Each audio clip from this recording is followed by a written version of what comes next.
Hello. Yeah. How are How you? did those pictures go over? Great. They came over. You're so photogenic. I really admire it's exhausting going to a convention like this. It is. You're getting stopped constantly. Just last night when we were walking, just a short distance to the meet and mingle. Like how do you deal with it? You must just have boundless energy and these fans are very genuine of yours that are coming up to you. Well, as a general rule, I never say no. Yeah. Uh, when people ask me for an autograph or a selfie or a picture, I never say no because if you do say no, then those folks go back to Ohio or Pennsylvania and they say, "We met that Roger Stone. What an a-hole he was. He wouldn't give us a pick." So, I think the patriots in this movement are important. You never know how many of them are people who contributed to my legal defense fund when I was struggling for my life, or have sent a contribution to my family support fund to support my wife in her struggle with stage 4 cancer. So I get energy from the people. I kind of thrive on it. And let's face it, I'm a little bit of a ham, so Definitely. Yeah. I don't mind posing for pictures. Yeah, definitely. Somebody in the chat was actually asking, and I know we may have talked about this. We did an episode together months ago, and we were talking about pizza. That was my favorite moment Yep. of the podcast for sure. Somebody was asking about, I guess when when the FBI came to your house, like how that went down. Yes.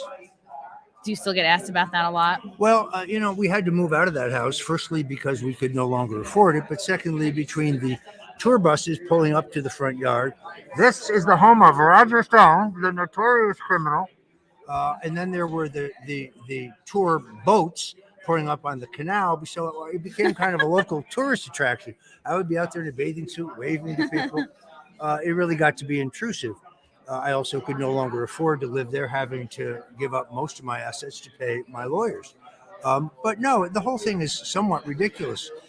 29 heavily armed, SWAT clad, night goggle wearing FBI agents show up in 17 armored vehicles with a helicopter and two amphibious units pull up to the canal behind my house. Frogmen jump out and they're all brandishing M4 fully automatic assault weapons to take a 68-year-old man who doesn't own a gun, doesn't have a valid passport, and candidly can't swim, into custody for the first time nonviolent crime of lying to Congress. And of course, CNN is allowed to exclusively set up a camera tripod 25 feet from my front door. So we now know that a CNN reporter, I was arrested at 6:06. At 6:11, a CNN reporter sent a copy of my still sealed indictment to my lawyer. It had no court markings on it, but it did have the metadata initials of the man who wrote it, Andrew Weissman. Now, CNN's claim that they got that document off of the internet is an easily disprovable lie by using the Wayback Machine. The leaking of an arrest or search warrant is a felony. When will Mueller and his thugs be prosecuted? Very good question. Someone in the chat has wanted to know if you could speak a little bit more about the FBI process. I don't know exactly what that means, or maybe what your process was like dealing with the FBI, but I think you kind of mentioned it a little bit. Roger Stone, thank you for being a real patriot, sir. Thank you, James. Roger Stone's crime was that he helped Trump get elected. That's very true. Yeah. Who needs the rock when we have the stone? That's nice. God bless you. Roger, how was the media there when you were raised? Say it again. He's saying, Roger, how was the media? Rated. Yeah. Okay. When you were raised. Well, it's interesting that the media was kept behind a roped-off barrier about a half mile away from my house because I lived on a one-way street. Only CNN was allowed to film it. I now have an affidavit from a retired Fort Lauderdale police officer who said when he told the CNN crew they had to go behind the rope with the other reporters, he was chewed out by an FBI agent who told him they had special permission to film the arrest. It's bad enough that they filmed my arrest. I was wearing a Roger Stone Did Nothing Wrong t-shirt. Yes, I did know they were coming. But my wife woke up because she's hard of hearing, looking down the barrel of two rifles. She didn't know if it was a home invasion. She didn't know what it was. She knew I wasn't there. But perp walking her out in the street in her bare feet to be humiliated for the CNN cameras That shows the epic evil of Robert Mueller and the entire political nature. By the way, I thought this was a strategic mistake by the government. I raised $2.5 million in the next couple of days from my legal defense fund, and I'm not a particularly sympathetic figure, but I think even Americans who are not political realize that my rights were being violated, and this was completely over the top and unnecessary. Normally, in a white-collar case like this, they notify your lawyer you're going to be charged, and you voluntarily turn yourself up. The punchline, the whole thing cost the government and the taxpayers $1.1 million. Wow. How many people could he be fed for that? Wow, that's incredible. Yeah, and I agree. It's totally unnecessary to treat your wife like that. By the way, this is some of the best whiskey you're There's ever whiskey here? No, it's iced Oh. I was like, there's not a lot of booze at this thing. There was no alcohol at the meet and greet last night. That's fine though. Okay, Roger, what is your best advice to a Canadian who wants to be American but can't cross the border without ID because he's not Latino? I think that there's going to be a great resurgence of the movement in Canada. Derek Sloan has announced his intention to form a new conservative party, one that's actually conservative. The Conservative Party of Canada is not conservative, it's globalist. There's a small break-off conservative party, but it's not democratic and it's not pro-life. So I think a broader, more conservative party under the leadership of former member of parliament Derek Sloan is coming, and I'm very excited about it. Wow. Yeah, that's very exciting. A question here from Reggie. Hi, Roger. Do you think that President Nixon foresaw the left's long march through our institutions going as far as it has? No, in fact, I think when President Nixon, for example, recognized China had more oxen than it did cars. It was a backwards agrarian country. He recognized them because he also recognized the tension between Russia and China, and he realized that we could play them off against each other and get a strategic arms limitation agreement from the Soviets. It was brilliant statesmanship that probably saved the American people hundreds of millions of dollars in defense spending. Richard Nixon had no way of knowing that the Bushes were going to give the Chinese most favored nation trading status, which is really what allowed them to pull ahead of us in many ways economically. I don't think Nixon would have done that because he was a patriot. Right. So when do you think this whole process began of China sort of, I don't know. I think it begins under Bush. Bush Sr. had been posted in China. They make huge gains in America under George W. Bush. It continues with the Clintons. And of course, I believe the payments to Hunter Biden have a lot to do with the Biden administration's continued insistence that the Chinese are not a problem. It's the Russians who are a problem. No, I think the Chinese are our number one enemy in the world. I have no truck for the Russians. They're also authoritarian. Pardon me. Putin is a killer, but at least we have in common the fight with Islamic terrorism. The Chinese manipulate our currency. They steal our patents. They're now harassing our ships in the South China Sea. That would never have happened under Donald Trump.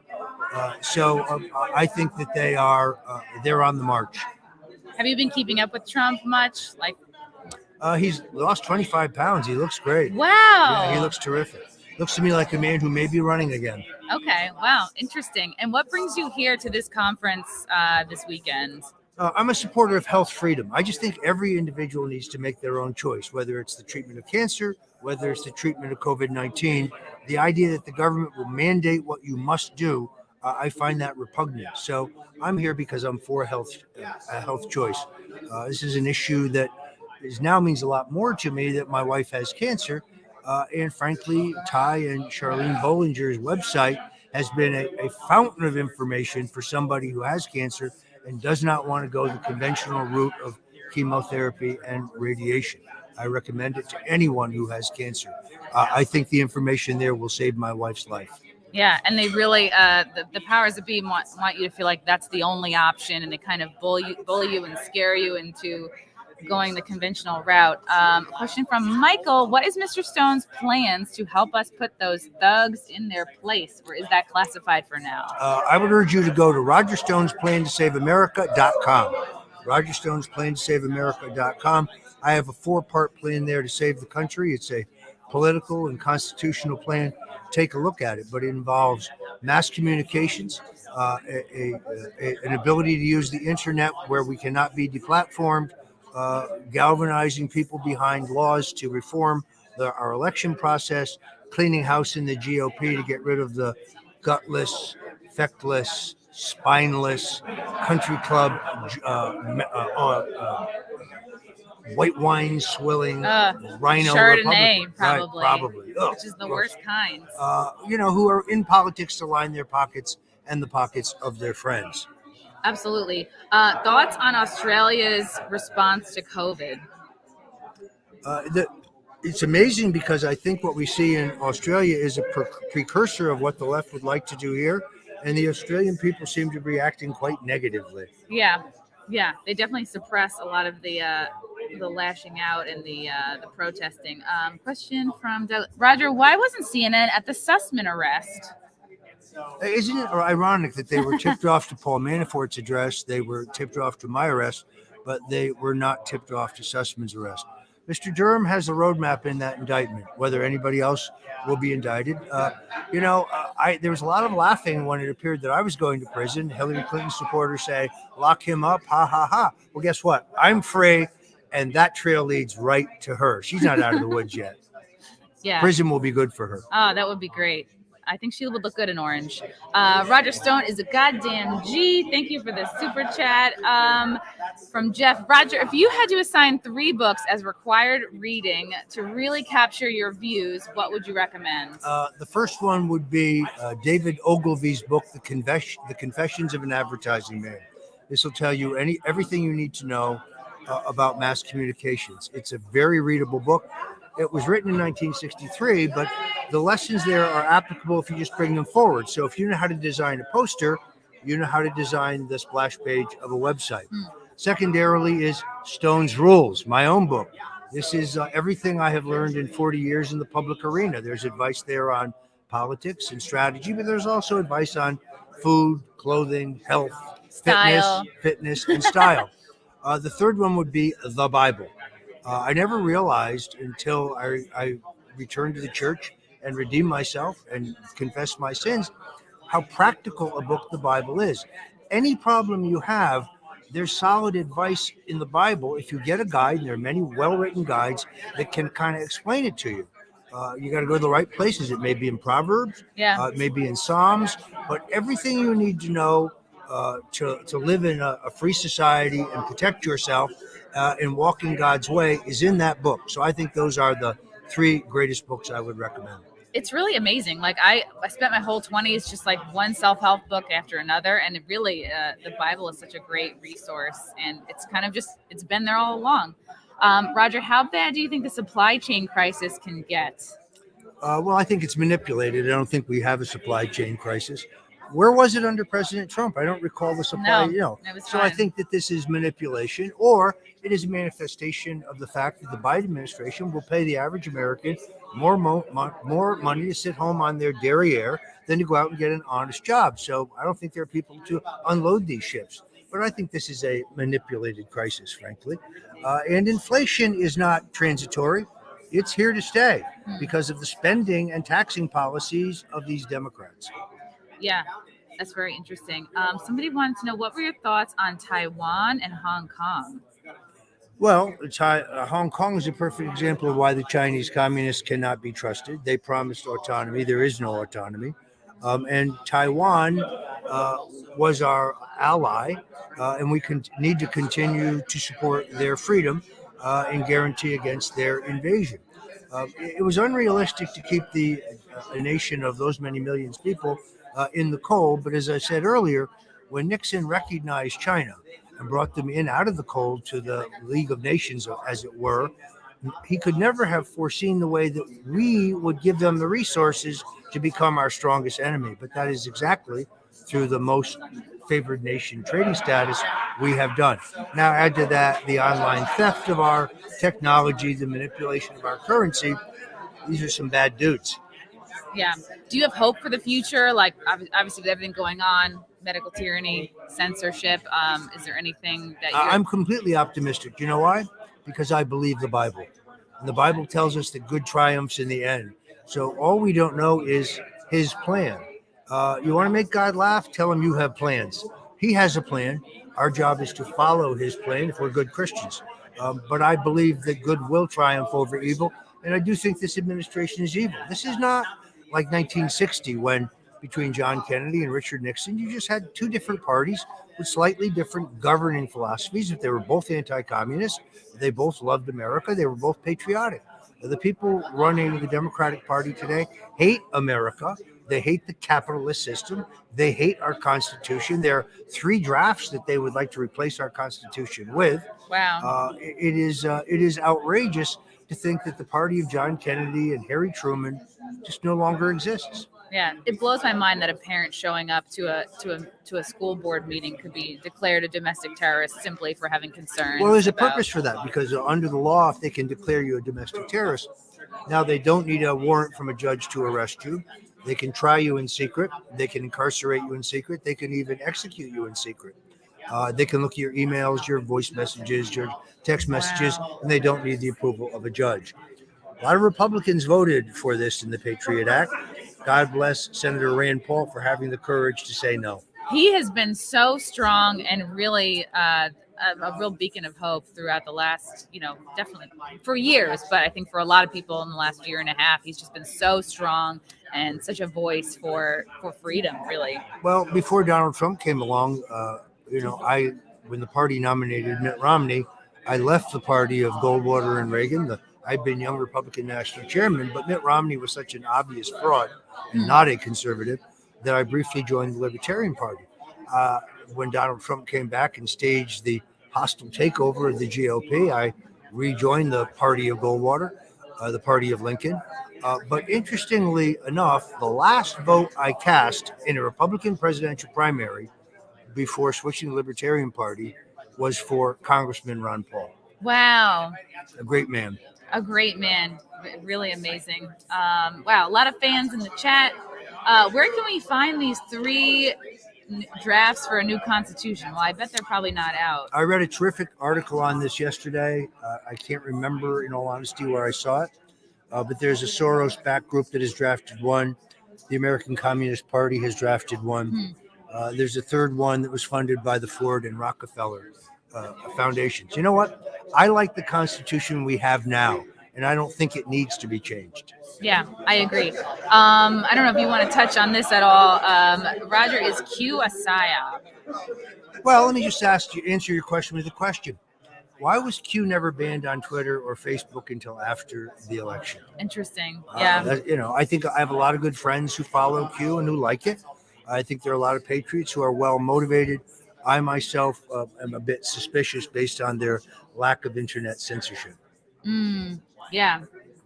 Yeah, it's just like with every group. It's like you want to be cautious and skeptical of everything. Kennedy was killed by those in charge. Now, though, consumers care less, and everyone's duped. Well, I think this what made reference today is that Joe Biden decided that the last tranche of classified documents regarding the Kennedy assassination will not be released to the public because of COVID-19. Right, it's supposed to come out today tomorrow. Because of COVID-19. That doesn't make any sense. The CIA objects to the release of these documents because they say it will reveal their assets and sources. Well, there are no assets still alive. This happened 60 years ago. And we need to know their methods because their methods are illegal. What do you think releasing these documents, what do you think would be the lasting effects or the ripple effects of that? Well, we learned a lot in the last tranche. We learned that Nikita Khrushchev ordered Russian intelligence to conduct their own investigation, and they concluded that Lyndon Johnson was leading the plot to kill Kennedy. Wow. There's a declassified memo between FBI Director J. Edgar Hoover to President Johnson telling him that that's what the Russians had concluded. That, of course, was classified for 40 years, 50 years. Any chance that you think this could be declassified or these documents could come out at a later date, or it would take someone like a Trump or somebody else coming through? I don't think under the current administration you're going to get any more information. But what's interesting is even today, the Gallup poll shows us that 71% of Americans do not believe Lee Harvey Oswald shot Kennedy or do not believe that he acted alone. So despite the constant garbage being put forward by CNN and CBS and ABC that support the Warren Commission narrative, which, by the way, was completely contradicted by the House Special Select Committee on Assassinations in the 70s. I think Americans can see the truth. That is, in many ways, Jack Kennedy was fighting the deep state. He had the opposition of the military, the intelligence agencies, the banks, because he supported a gold or silver-backed dollar. He was violently opposed by the oil industry because he was trying to repeal the oil depletion allowance. So I think he ran afoul of the same people that Donald Trump did. Do you think, this is an interesting question, do you think that when the police are gone, that the Army or the National Guard will take over? Well, that's an interesting question. I don't think our military is strong enough. Were there to be hypothetically a national insurrection, and I'm not advocating one, but if there were to be one, they would have to utilize the state National Guards. Will Floridians really fire on their own neighbors? No. I think not. I think not. And that is a problem. We've seen an effort by the Biden administration to take away our guns. I'm a strong supporter of the Second Amendment. But now they're trying to outlaw certain kinds of ammunition because they cannot get our guns. Very, very sneaky. I like this question too. Roger, how does the everyday man make a difference? Well, first of all, you are still a fountain of information on the internet. They can't censor all of us. They may have censored me, but they can't censor all of us. So if you see a link, you see a story, you see a video that you think is compelling, go to your list of contacts and get it out and ask them to get it out. Neighbor to neighbor is the way to do this. Okay, I know you have to run. One more. Roger, where states will never fall for this nonsense and stand with the American people, where should I move and live? I am disabled, but I have a strong mind and will not comply. This is obvious. Florida. Florida will be the last stand.